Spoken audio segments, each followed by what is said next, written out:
Welcome to రాజనీతి. ప్రముఖ రాజకీయ వ్యూహకర్త బీహారీ బాబు ప్రశాంత్ కిషోర్ గురించి తెలియని తెలుగు వాళ్ళు ఉండరు. ఆయన 2019 ఎన్నికలకు ముందు జగన్మోహన్ రెడ్డికి వ్యూహకర్తగా పనిచేశారు. 19 ఎన్నికల్లో జగన్ అధికారంలోకి రావడంలో ఇతని సలహాలే కీలకం అంటారు. ఆంధ్రప్రదేశ్లో 2014-19 మధ్యలో కులాల చిచ్చు రగిలించడంలో ఇతని సలహాలు ఉన్నాయంటారు.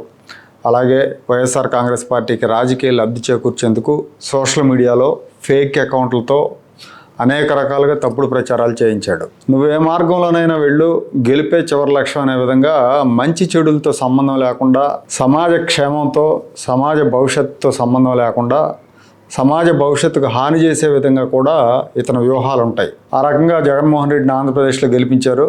గెలిపించిన తర్వాత ఈయనకి డిమాండ్ పెరిగింది. చాలా చోట్ల చాలా రాష్ట్ర ప్రభుత్వాలు ఇతను హైర్ చేసుకున్నాయి. జగన్ గెలిచి ముఖ్యమంత్రి అయిన తర్వాత ఎందుకో మరి జగన్తో గ్యాప్ వచ్చింది.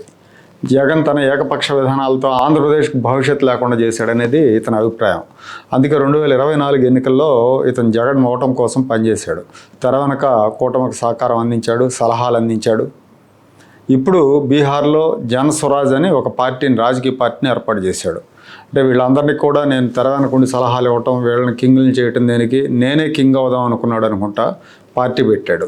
ఆ పార్టీ తరఫున ముమ్మరంగా ప్రచారం చేస్తున్నాడు. బీహార్లో ఎలక్షన్ల దగ్గరకు వచ్చినాయి. ఈయన కింగ్ మేకర్ కావచ్చని సర్వేలు చెప్తున్నాయి. ఇక్కడ కూడా కింగ్ అయ్యే అవకాశం లేదంటున్నారు. 8-10% ఓట్లు రావచ్చు అంటున్నారు. నిజంగా 8-10% ఓట్లు వస్తే చాలా గొప్ప విషయం, గ్రేట్ అచీవ్మెంట్ అని చెప్పుకోవాలి. ఎన్నికల ప్రచారంలో ప్రత్యర్థి పార్టీలని దునుమాడుతూ ఉన్నారు. అలాగే ప్రత్యర్థి పార్టీలు కూడా ఆయన మీద ఆరోపణలు గుప్పిస్తున్నాయి. ఆయన సేకరిస్తున్న విరాళాల మీద చాలా ఆరోపణలు ఉన్నాయి. డొల్ల కంపెనీల నుంచి ఆయనకు విరాళాలు వస్తున్నాయని విమర్శలు ఎదుర్కొంటున్నారు.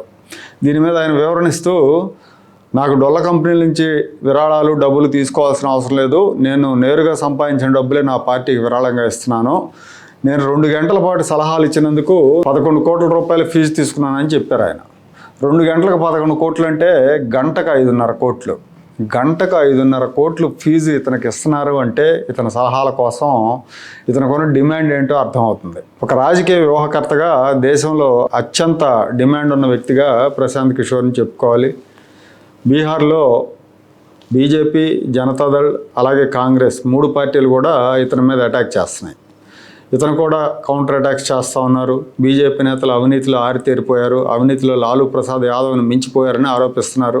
అలాగే ఈసారి నితీష్ కుమార్ ఎట్టి పరిస్థితుల్లో కూడా ముఖ్యమంత్రి కాలేడని జోస్యం కూడా చెప్తున్నారు.